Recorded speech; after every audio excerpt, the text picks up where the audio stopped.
Oubliez les monospaces, ce segment en perte de vitesse est désormais carrément délaissé par certains constructeurs. Un choix qu'a fait Peugeot. Le 5008 est mort, vive le nouveau 5008. Fini la camionnette et bienvenue au 3008 7 places. Car c'est bien ce qu'est le grand SUV de chez Peugeot. Suivez-nous sur les routes de la côte portugaise pour le découvrir avec nous. Bienvenue au Portugal, entre Lisbonne et Setúbal pour l'essai de ce nouveau Peugeot 5008. Alors c'est plus tout à fait un monospace, ce n'est pas vraiment un SUV, c'est plutôt un SUV space et je vous propose tout de suite d'aller l'essayer. On ne peut pas dire que ce nouveau 5008 réunit le meilleur des mondes des monospaces et des SUV. Son profil apparaît moins équilibré que son petit frère, mais il en garde le design général fort en caractère. Ainsi, le capot plongeant, les optiques agressives et les flancs sculptés font le même effet quand on le croise. Comme le 3008, il valorise la récente montée en gamme des véhicules de Sochaux.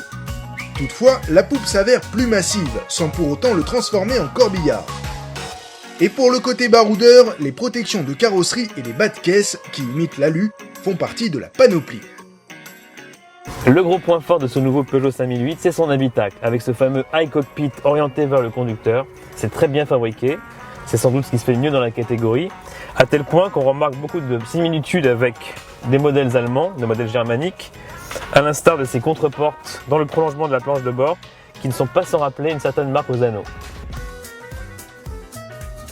Là où le 5008 se démarque encore plus, c'est à l'intérieur. La présentation est tout simplement superbe, futuriste et digne d'un concept car de salon. Le iCockpit est ici dans sa version la plus moderne et l'écran central tourné vers le conducteur.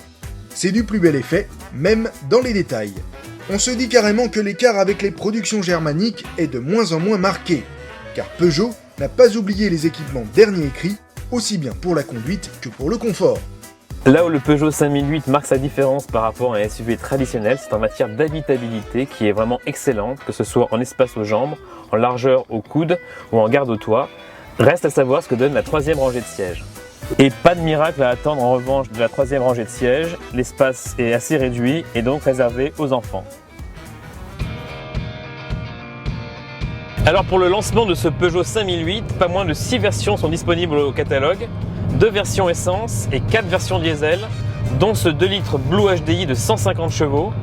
Alors c'est selon nous le meilleur compromis, même si la Peugeot 5008 gagne jusqu'à 100 kg par rapport à l'ancienne génération, ce qui est quand même conséquent.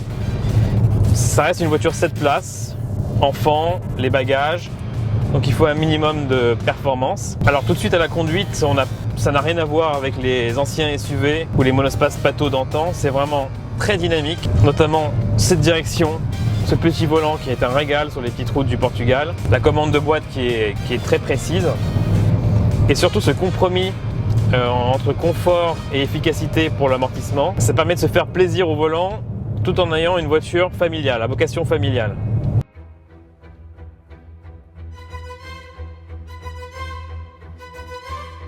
Sous notre capot, le 2 litres HDI de 150 chevaux. Il fait franchement très bien son job avec un très gros couple. Cependant, il arrive un peu tard, aux alentours des 2000 tours minute. Il offre de très bonnes capacités de reprise, ce qui lui permet d'effacer assez aisément un semi-remorque, même en montagne. La commande de boîte est ferme et précise. Finalement, elle compense sans problème l'absence de transmission automatique qu'on ne peut pas associer à ce moteur. Au chapitre des performances, elles sont dans la moyenne du marché sur ce type de puissance, avec un 0 à 100 km/h exécuté en moins de 10 secondes. En termes de conso, dans notre vraie vie sur les routes de l'arrière-pays assez accidentées, elle dépassait à peine les 6 litres, soit une valeur remarquable compte tenu du gabarit de notre gros bébé. La plateforme EMP2 sur laquelle repose donc aussi le 3008 fait merveille également ici. Son poids plus léger rend notre SUV encore plus agile que son prédécesseur, malgré le centre de gravité bien plus haut. Surtout, il met tout le monde d'accord sur le compromis confort-dynamisme, et ce sans faire appel à une lourde suspension pilotée, comme le font certains de ses camarades plus huppés. En outre, la direction plutôt directe et consistante participe aussi au plaisir de conduite, qui se rapproche tout bonnement de celui d'une grande berline, avec un point de vue supérieur.